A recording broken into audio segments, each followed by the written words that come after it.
And we are here. We are back. Well, just me, rather.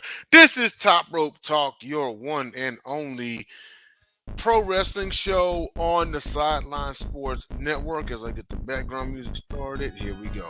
Yep, I am your host, Denzel Snipes, and I'm just on here with a quick commentary. I know Monday Night Raw is coming up here in about 45 minutes, and some of you actually, in non-wrestling related, are going to tune into a hell of a Game 7 for the Stanley Cup Finals, where the Oilers have come back and tied the series at 3 from down 3-0. How about that?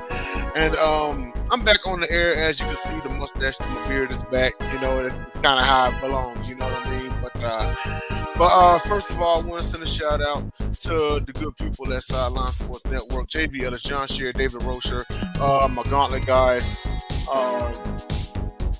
JJ Jenkins. Sorry, I just had a brain freeze there. JJ Jenkins, Tom DeRubis, Tyler Ingram, James Tatum. You will see us come back on the air in August. We're kind of taking a break from the Gauntlet, so it's kind of like a off-season, middle of off-season, I guess you could say. We'll resume season 4 in August, maybe even late July. Time for OTAs when the NFL news picks back up again. So you can be sure to follow my YouTube at Denzel Snipes 13, also James Tatum 12 on YouTube. And you can go back and check out some old episodes to kind of get a vibe about how the show runs. But aside from that, shout out our other shows.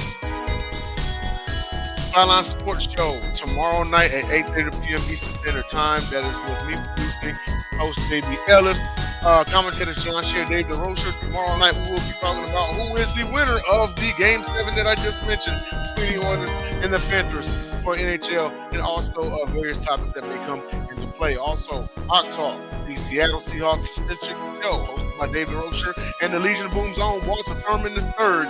That is tomorrow night at 9:30 Eastern Standard Time. And let's see, we also got Confidential Season 3.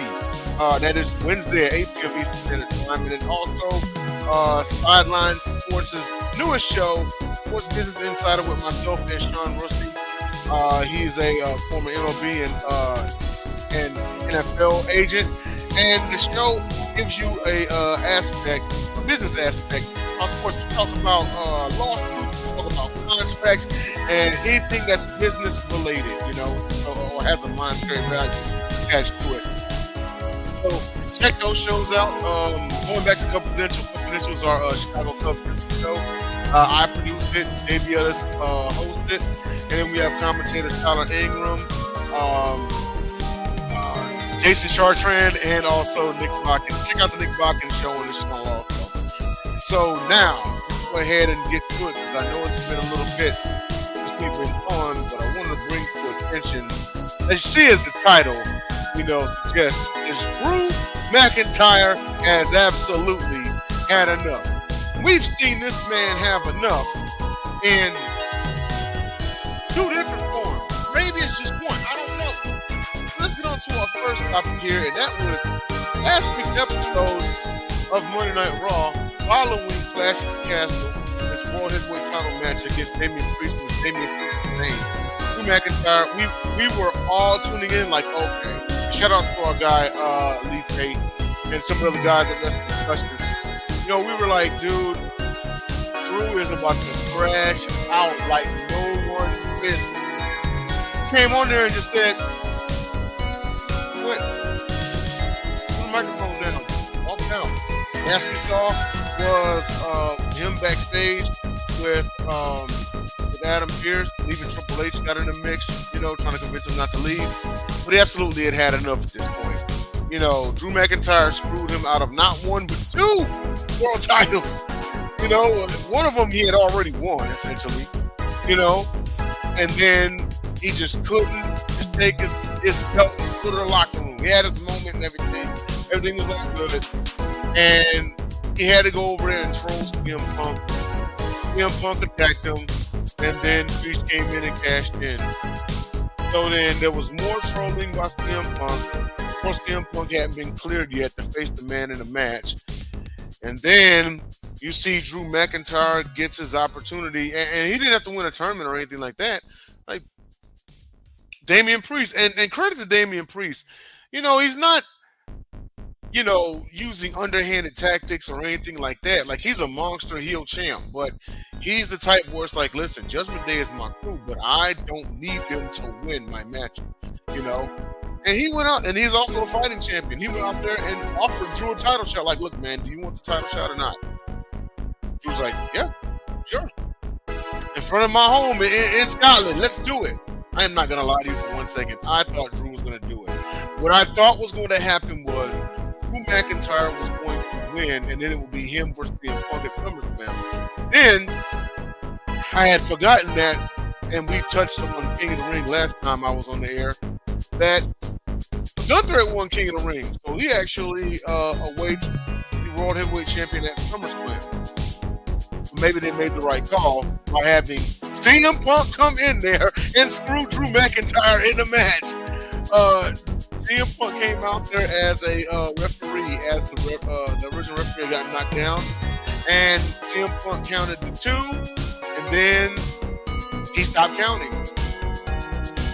Drew McIntyre got in his face. Damian Priest took advantage, retained the championship. The crowd was booing, and rightfully so, because they were in Scotland. You kind of expected it.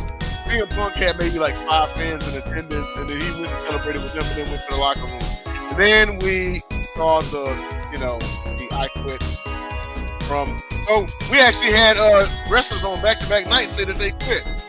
AJ Styles in the I Quit match at Clash of the Castle, and then Drew McIntyre on Raw 2 nights later. How about that? I did say that there was a part 2 to this. And the part 2 to this was this image right here. On SmackDown that Thursday, that same Thursday, Drew McIntyre viciously assaulted CM Punk and carried a bloodied CM Punk out, well, not near the ring area, but on the entranceway. He dropped him on the ground, took his bracelet, kept it as a souvenir. CM Punk loaded into the ambulance and sent to the hospital. So now what I think is going to happen is this I'd say between now and the end of next month, is of Drew McIntyre just absolutely trolling the hell out of CM Punk. This is the Drew McIntyre that we've all been waiting for. We'd always said that Drew McIntyre, and that's not sitting there saying that he doesn't deserve to be champion. We've said for the last some odd years that Drew McIntyre carried WWE on his back during the COVID era, and he deserves to hold that championship in front of a live crowd. But let's face it, he's more dangerous chasing the title than with it. But that's also a lot of wrestlers, you can argue, you know? But with that being said,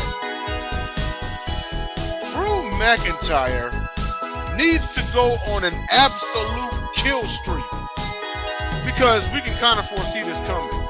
It's going to be him versus Punk at SummerSlam, and we're going to touch on that here in just a minute. But with that being said, when you take a guy like Drew McIntyre, who actually hasn't aligned himself as a face or a heel, he's kind of an anti-hero. Because he'll come out there and burn the crowd, but then he'll come out there and he'll like high-five and hand clap fans of his. He's like a tweener, you know? But we had said that the Scottish psychopath needed to come back, and he is back. He's here. Now, again, he needs to go full-on Call of Duty on a kill streak and lead up to this match at SummerSlam. Because what happened, and to do it in CM Punk's hometown of Chicago and get them favorable reaction from Chicago crowd, oh, that's top tier level savage. You know, to ambush this man in his hometown and leave him bloody, brutalized, and shipped off to the hospital. Coming at a complete shock, because usually whenever CM Punk comes home, it's his night. But this time around, they threw a curveball, and it wasn't quite his night. So with that being said, should this match happen at SummerSlam, can it steal the show? Not only can it, I will go as far as saying right now, if it happens at SummerSlam, it will be the best match on the card. This isn't going to be Jay versus Jimmy Uso at WrestleMania, where I thought that it would steal the show, but it was a disappointment. Um, Fair to say it was the worst match of all of WrestleMania, but even then it listed it as C plus. So it wasn't bad, but it was disappointing because we expected so much more. But going back to CM Punk and Drew McIntyre, because this is a little different than brother versus brother. They've never been cool. They're not even related. These are two former world champions, you know? And CM Punk is going to come into this match with vengeance for what happened to him on Thursday and any other injustice he may have felt prior to. Drew McIntyre is going to come in hot, vicious, raging, whatever you want to call it. He is going to feel like he's going to right all the wrongs. And the crazy part is I don't even think it's over with after this match. I think we're going to see rematches, but, you know, call me crazy, but I expect Drew McIntyre to win this match. I do. And I think Punk's going to win the rematch. Then they'll have a rubber match, and then it's doing chances to win that one. Then eventually both guys have to, you know, kind of move on to other things, but I really think that if they meet up at SummerSlam, I think Drew McIntyre, and it's not going to be a shock either. It's not. It's not going to be some upset or anything like that. People are expecting CM Punk to win. Why? And I'm a Punk fan, you know, for the record. But it won't be an upset because Drew McIntyre has every bit of reason to come into this match the way that he is. As a matter of fact, I think you'll see the absolute most vicious of them during that match. He's going to come in there and look to put CM Punk out of the sport. It won't just be a wrestling match. It's going to be an all-out fight, you know? Wouldn't be shocked if this had a street fight kind of connotation to it, you know? No. What do you think? Do you think it should be a straight one-on-one wrestling match, or should it be a street fight? Now, typically the way they do it in wrestling is that first encounter typically is a one-on-one match to see how each would do without any extra advantages. Usually the rematch is a gimmick match, you know, street fight, and then maybe like a Hell in a Cell or something like that. Maybe this does end in a Hell in a Cell. I don't know how to think about it. Or they could swerve us all and have a Hell in a Cell at SummerSlam.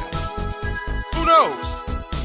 But getting on to our last topic, and before we do, just want to say I am going to be tuning in immensely to Monday Night Raw tonight to find out what would happen, and to find out if Drew McIntyre quitting was just him doing Raw and going to SmackDown, or was it just a diversion, or what's going on.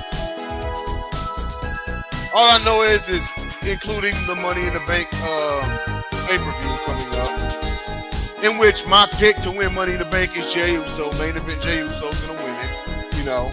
But I'm going to go ahead and say that this is going to be probably the most interesting 30 days of 2024 thus far.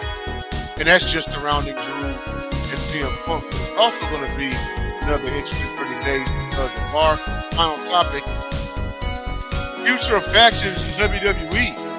I don't know if you paid attention, but on Monday Night Raw, the long-awaited, the long-rumored Wyatt Six has formed in honor of our departed Bray Wyatt. They are looking to carry on this man's legacy. You see, let's see, Eric Rowan made his return. Let's see, of course, it's headed by Bo Dallas, Uncle Howdy. Nikki Cross is in the back, which I think is perfect because Nikki Cross is like, first of all, when she did the whole superheroine gimmick, I know that was her first women's world title, you know, and everything, but I never liked that gimmick. I need crazy Nikki. Oh, not Nikki. Yeah, I need crazy Nikki Cross. I mean, this is right up her alley. Right up it. And it's, you know, they have to do this right. They absolutely have to do this right. Right. This is the second coming of the Wyatt family, and it's going to be absolute brutal. They laid everybody out backstage. It was dark. It was creepy. It was, oh man, and everyone just should have had, like, 2015 vibes. Me personally, I was more of a fan of the Eater of Worlds than the Fiend, but that's neither here nor there. The Wyatt Six is going to be doing hella numbers in the months to come, possibly even years to come. And then speaking of factions, you all wanted it. Now it's here. Jacob Patu is in WWE and has officially joined his Bloodline brethren. You are looking at the Bloodline 2.0. And in the next coming months, well, now here come the comparisons. Who's better, the first iteration or the second iteration? I really wonder if behind the scenes, The Rock is doing all strings. Because the way I'm looking at it, and this is just a theory, I tend to share my theories every episode. But follow me for a second. Jacob Patu is showing that he's the leader on the ground. What if behind the scenes the real leader is The Rock? After all, he is the final boss. Then when he makes his return, he says, hey, when Roman Reigns lost at WrestleMania, he embarrassed us, he let the family down. So now I gotta pick up where he left off to show him how it's done. And should he return, he's going to work with me and Jacob Patu. Rome ain't gonna take that laying down or stand it up.